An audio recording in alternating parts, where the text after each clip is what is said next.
Well, first off, it's important to understand how Little Rock got its identity first, and that has to do with Lahart. Now, in today's age, if you'll notice, the highway behind the Capitol between the rivers is called Lahart. Well, that was named after the French explorer Lahart. As he was progressing up from Arkansas Post, up north into the Arkansas River, give you a landmark where Clinton Library is today. Then if you go just a little further down, you have the old railroad bridge or the walking bridge. Yes. Right there was a rocky point that protruded out into the river. Mm-hmm.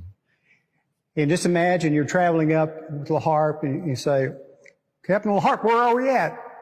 He sees the rocky point, the Little Rock.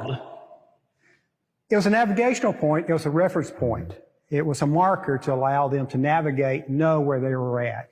And just like if you were to go just a little further down on the North Little Rock side, you had the Big Rock. The Big Rocks. Yeah, that's just a set of bluffs. Right. Upriver from Little Rock. There's actually a park up there, Emerald Park, that you can visit those bluffs or the Big Rock area. Yeah, and the area we're at now really was known here where the Capitol is was called the Little Rock Bluff. Is what it was called in that day. So that is one of the reasons that they're going to kind of begin to look at this site.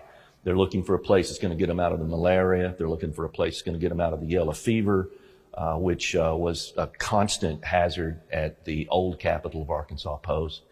And by getting the capital or a capital area up above the river where there's plenty of drainage was going to help deal with the mosquito Exactly right. And so that's another reason you're going to be able to look at this place. And again, it's going to become valuable real estate, and they're going to buy into that. There's going to be several of those. Some of the guys that began to buy land up here was Russell and O'Hare and... Yes, actually you had two interest groups. Yeah. The one O'Hare was from St. Louis. Right. He was a land speculator. And there you can see that St. Louis connection that's going on. Right. And how they got that certificate was, if you remember, around 1812, 1811, you had the giant earthquake that impacted southeast Missouri, northeast Arkansas, and destroyed a lot of land in Arkansas up in the northeast corner. And the federal government issued grants. They were the new Madrid certificates, where if you lost 1 acre of land, you could prove it. You were entitled with this grant to obtain 160 acres anywhere in the United States. And O'Hare had actually 3 grants. So his was, he went ahead and latched onto this area here.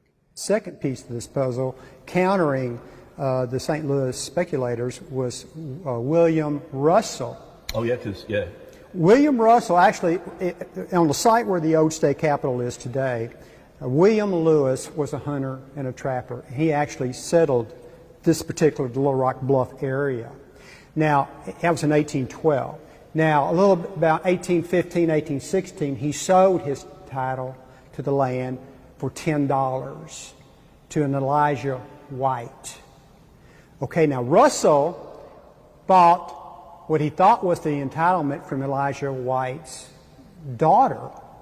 But in reality, so this gets a little complicated here. In reality, Elijah White had sold it to another individual called Murphy.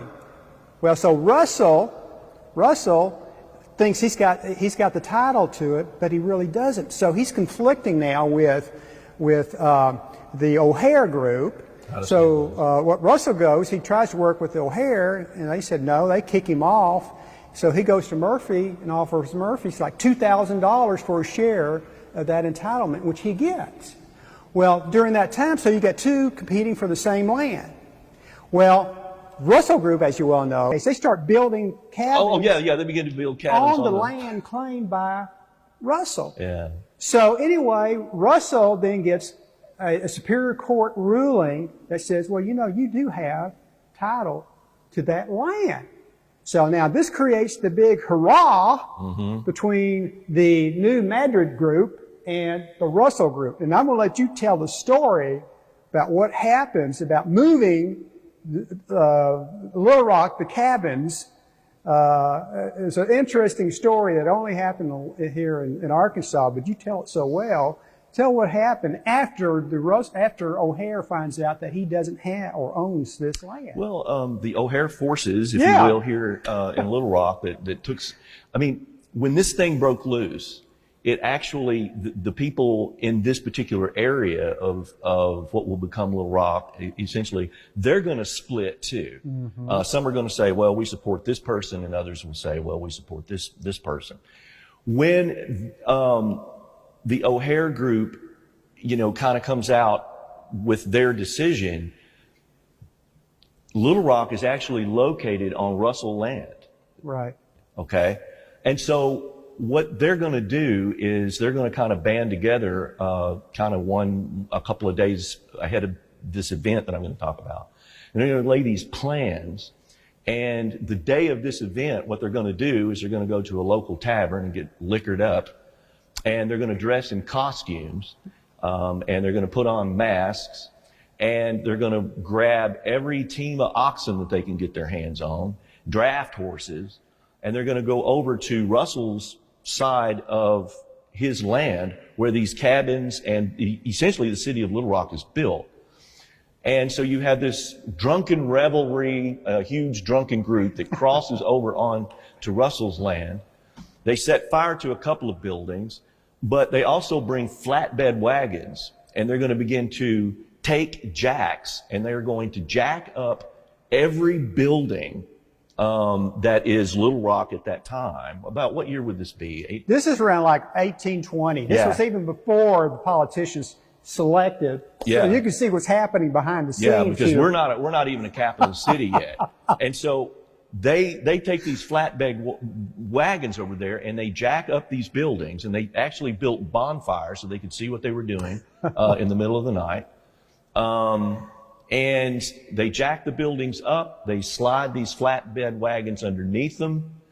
They hitch up the oxen and the draft horses, and they move the entire city across the property boundary to the other side, over to O'Hare's side. Right. That would be, I guess, moving night in Arkansas. So Russell reaches a compromise with O'Hare.